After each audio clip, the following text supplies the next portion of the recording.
binibigyan ng permiso ng mga mayor mag-rally. Alam mo na sa konstitusyon yan, mabigat yan to peaceably assemble for redress of grievance. It is a constitutional right of everybody, and you just cannot violate it. Kasi magkakaroon ka ng kaso niyan at ang hatol niyan is dismissal from the service. Yung mga mayor, baka hindi niyo alam yan. Mabigat na parusa yan. Sa konstitusyon yan eh. Kaya magdadalawang isip kayo. Lahat ng tao. Ako, dumaang presidente.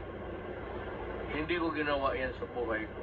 Nung mayor ako, hindi ko ginawa yan sa buhay ko. Huwag kayong maghanap ng sakit ng ulo. Kasi pag napailan kayo ng kaso, si Marcos, hindi tatagal dyan. Balang araw, bababa yan ang kaso ninyo, sarili ninyong sakit ng ulo.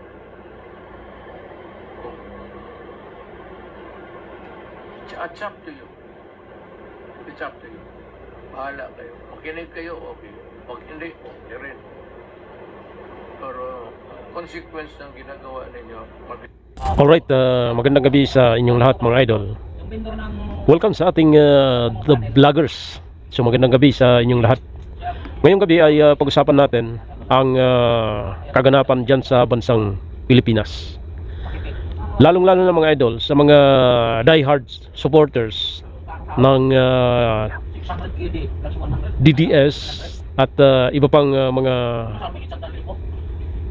kababayan natin na sumusuporta sa former President Rodrigo Roa Duterte, na kung saan ngayon sana ay Pitsa 28 ay idadaos yung tinatawag na maisog rally dyan sa Bustos, Bulacan. And sad to say mga idol na matapos maplansya yung mga kasunduan na matagal na pinagplanuhan, pinaghandaan sapagkat hindi nagkakaroon ng pagkakataon na makakuha ng permit mula sa LGU dahil na rin sa panggigipit ng kasalukuyang administrasyon. I don't know mga idol kung bakit takot ang Marcos administration para sa tinatawag na maisog rally, defend the Philippine flag. Bakit ganun ang tema ng maisog rally na defend the Philippine flag? As we all know mga idol na unang-una dito sa ginagawa ng Marcos administration, alam naman natin na may mga kaguluhan sa ating mundo. Una dyan mga idol ang Russian-Ukraine war, na kung saan ang kaguluhan na yan ay sinimulan ng Russia na sakupin ang Ukraine. And dito naman sa Arab world mga idol, andyan yung Iran and Israel, matapos na unang mapalaban ang Israel sa grupo ng Hamas. And ngayon na-divert yung problema ng Israel kung bakit nasali ang Iran, entry ng Israel. So isang grupo din yan mga idol, and problema yan dahil Iran and Israel mayroong mga malalaking bansa na alyado. Ang Iran, kaalyado niya ang China, Russia, and iba pang bansa na sumusuporta dito sa Iran.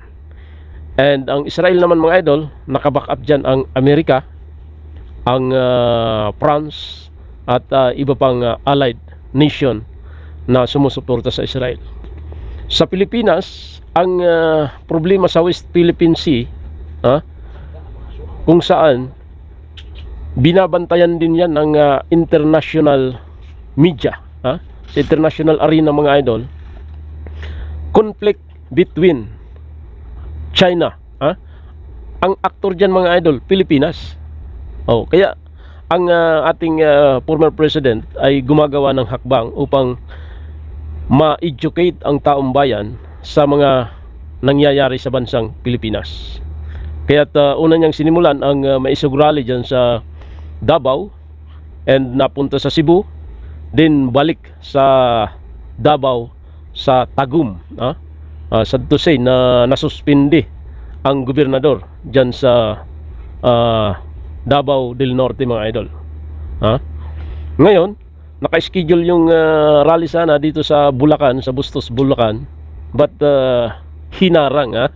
Ngayon yung napagkasunduan, planchado na yung lugar, hindi nga mabigyan ng permit ng LGU, kaya't kumuha sila ng permit mula sa isang private properties.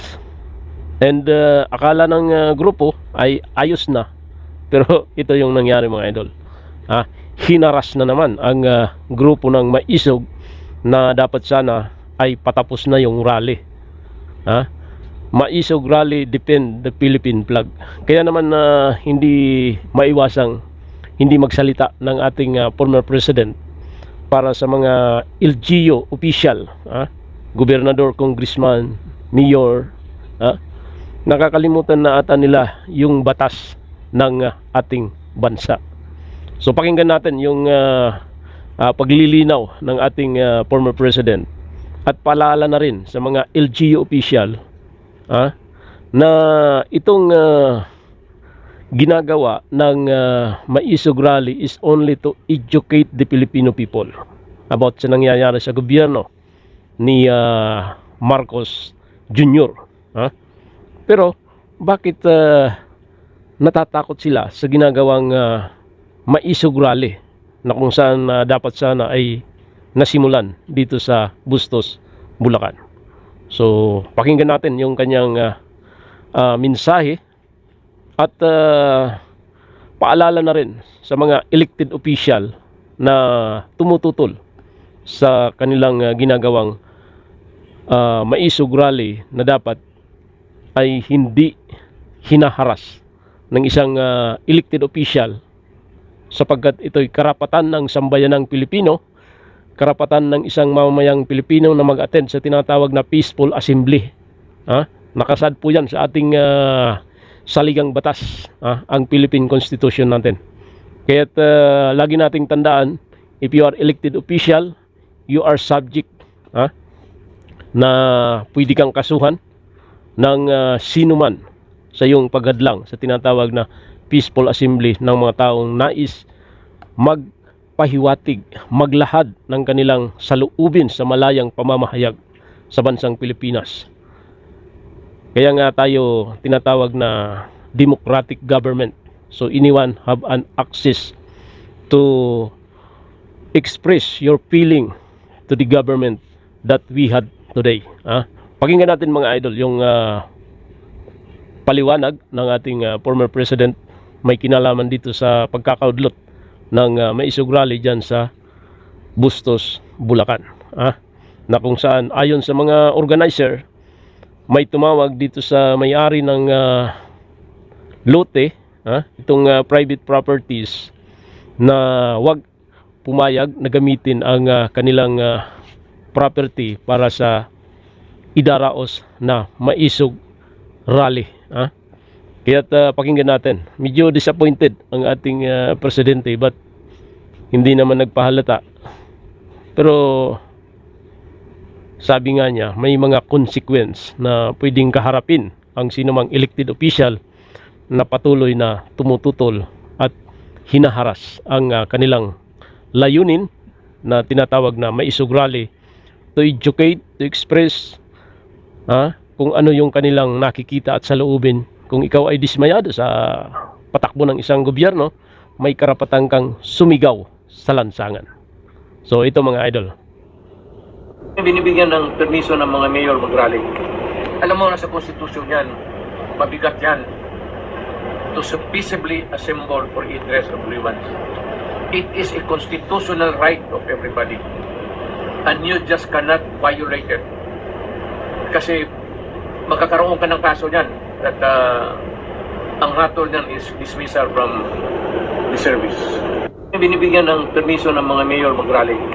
Alam mo na sa konstitusyon yan, mabigat yan, to peaceably assemble for redress of grievance. It is a constitutional right of everybody. And you just cannot violate it. Kasi magkakaroon ka ng kaso niyan at ang hatol niyan is dismissal from the service. Yun.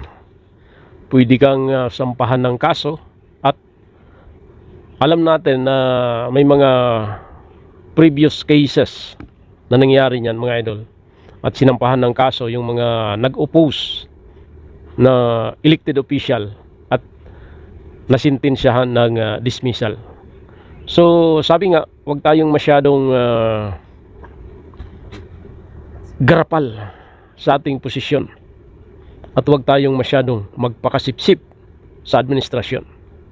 Alalahanin natin na we are elected by Filipino people. Ngayon, kung magiging parang linta tayo sa isang leader, sa presidente, siyempre, sino ba yung DDN sa isang gobernador, sa isang congressman, sa isang mayor? Eh siyempre yung nasa mataas na posisyon sa Malacanang. Kung ang nagtawag sa iyo mga idol, you are an elected official, pero ang tumawag sa iyo ay appointed lang ng isang presidente, ay kawawa ka dyan. Dahil pag sinampahan ka ng kaso, hindi yan uusad within the bound of his term ng isang presidente. Hintayin na matapos ang termino ng isang presidente bago umusad ang naturang kaso. So ibig sabihin, pag pinalalang ka ng Korte Suprema na guilty ka ng walang bahid ng pag-aalinlangan, so ibig sabihin you cannot run to any government position. Yan ang paalala ng ating presidente. Kaya't maghunos dili po tayo mga idol bilang elected official. Huwag tayong masyadong sip-sip sa kasalukuyang administrasyon. Mayroon na lang siyang 4 na taon na ilalagi bilang presidente. Ikaw bilang local elected politician, pwede kang tumakbo, mag-re-elect, but kung masintensyahan ka ng ating korte na na-violate mo yung karapatan ng mamamayan, sorry na lang, sapagkat sabi nga ni Tatay Diggs, huwag nyong bigyan ng sakit ng ulo ang inyong sarili. Kaya't siyempre sa kaganapang yan mga idol, hindi naman magpapail ng kaso ang former president sa inyo. Yung mga organizer ng naturang maisugrali yung magpapail sa inyo ng kaso.